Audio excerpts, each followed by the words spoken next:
Hello and welcome to Stories to Fall Asleep To, the second season of Reading with Cari. This Mindfulness Podcast incorporates ASMR elements to help reduce your stress, relieve your anxiety, and lull you to sleep.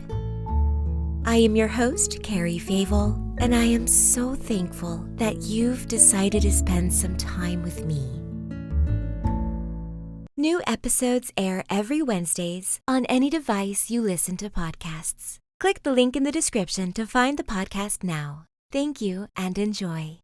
We are back again today with some more Aesop Fables. I know they're always so random, but they put a smile on my face and they're really short. So I think it helps in the mindfulness practice of painting a picture in the moment and then moving on to the next moment. But before we begin, let's start with a brief breathing exercise.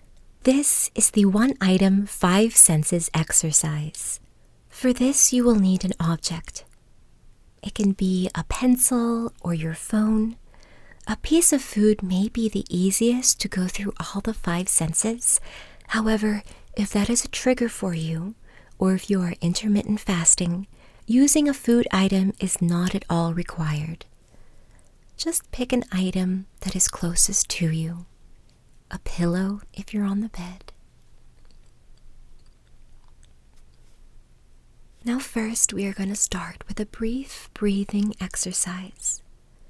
Close your eyes and breathe deeply with pauses once you fully inhale and a pause after you fully exhale.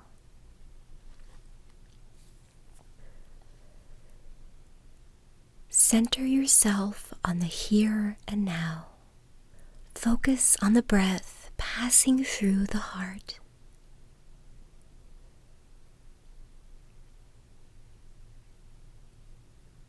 Place your feet on the floor or whatever surface you're sitting on and feel them. Feel grounded. Sink deeper into the chair or the bed or the floor. Relax your shoulders as you breathe in deeply and naturally and exhale. Now open your eyes and pick up your object, a pen, an orange, whatever you have available. Pay attention and look at it. Really describe it to yourself. What color is it? What's the hue? Is it pastel? Is it deep? Is it rich? What's the texture like? Are there dimples? Is it rough and coarse? Is there moisture? Or is it hard and smooth? Truly focus on this object. Feel the texture with your fingers. Feel every part if you can. Consider the coloring and now sniff it. Does it have a scent? Is it sweet? Is it sour? If it's a pen, maybe it smells like your sweat. Or perhaps it smells like linen, fresh laundry. Maybe it doesn't have a smell. What does the room smell like that you're in right now?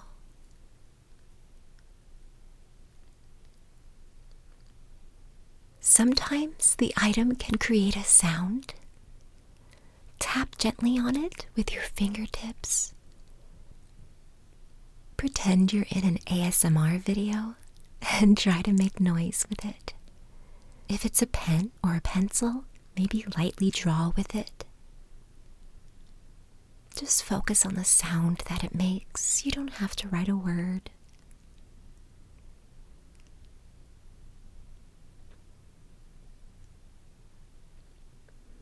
Now, if you can, let the taste hit your tongue. If you can eat it, if it's food, go ahead and bite into it and let the flavor dance on your tongue. If you don't have a food item, you can also taste the air if there's nothing around. Stick your tongue out really wide and wag it in the air, or breathe in deeply. Can you taste anything on the air? If it's not food, and you think it's hygienic enough, you could lick the item if you'd like. Might be a little silly. Just imagine what it would taste like if you could.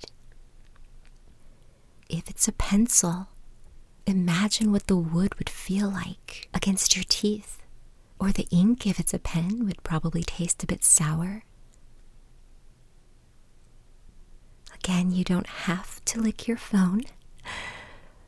Remember to be safe and healthy. Just imagine it if you can't eat it.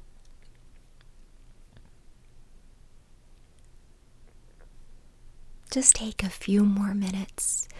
When you're doing this exercise on your own, you should take maybe 5 minutes, 8 minutes, probably no more than 10 minutes. It shouldn't take that long. Just focus on the feeling, the touching, what it looks like, what it smells like, and if possible, what it tastes like, or what you imagine it would taste like.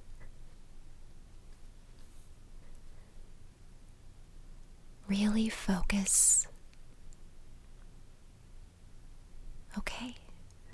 Did you go through all the senses with me? Then I think we've done it. Congratulations. If you would like, let's take a nice, slow sigh.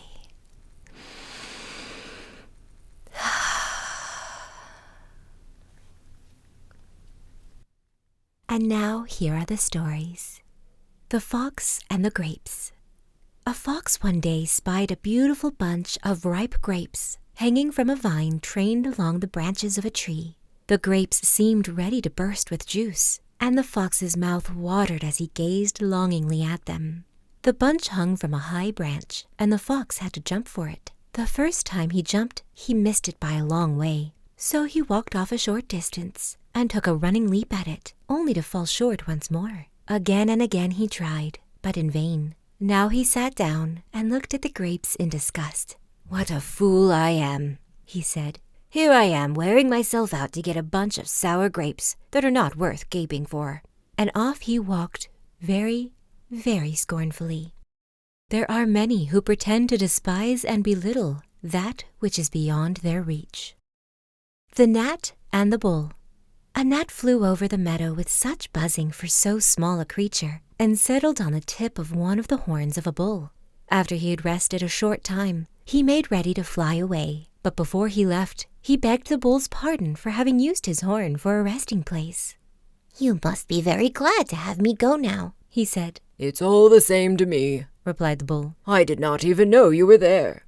We are often of greater importance in our own eyes than in the eyes of our neighbor. The smaller the mind, the greater the conceit.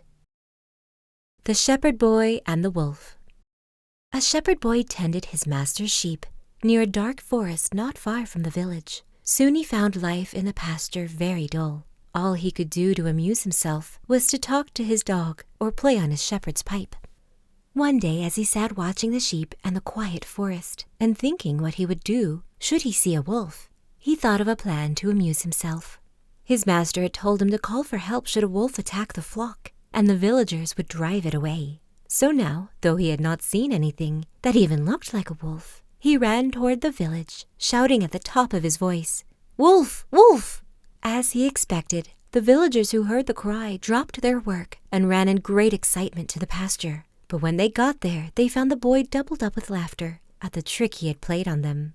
A few days later, the shepherd boy again shouted, "Wolf! Wolf!" Again the villagers ran to help him, only to be laughed at again.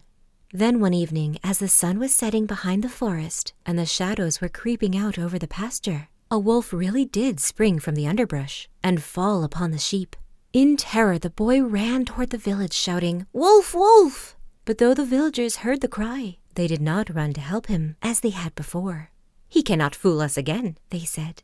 The wolf killed a great many of the boy's sheep and then slipped away into the forest. Liars are not believed even when they speak the truth.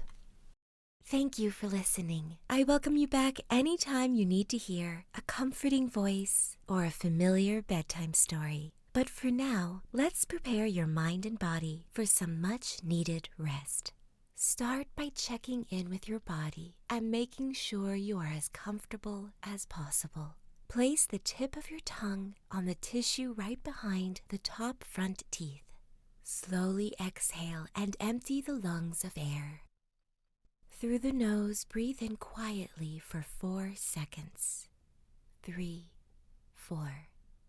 Hold the breath for a count of 7 seconds. 5, 6, 7. Purse your lips and exhale forcefully through the mouth, making a whoosh sound for 8 seconds. 6, 7, 8. If you need to, you can repeat this cycle up to 4 times, but any more than 4, and you might start to feel lightheaded or dizzy. Remember that if you find it too difficult to hold your breath on the count of 7, you can use a shorter cycle of 2 seconds breathing in, hold your breath for 3.5 seconds, and exhale for 4 seconds. Good night and sleep well, my friend.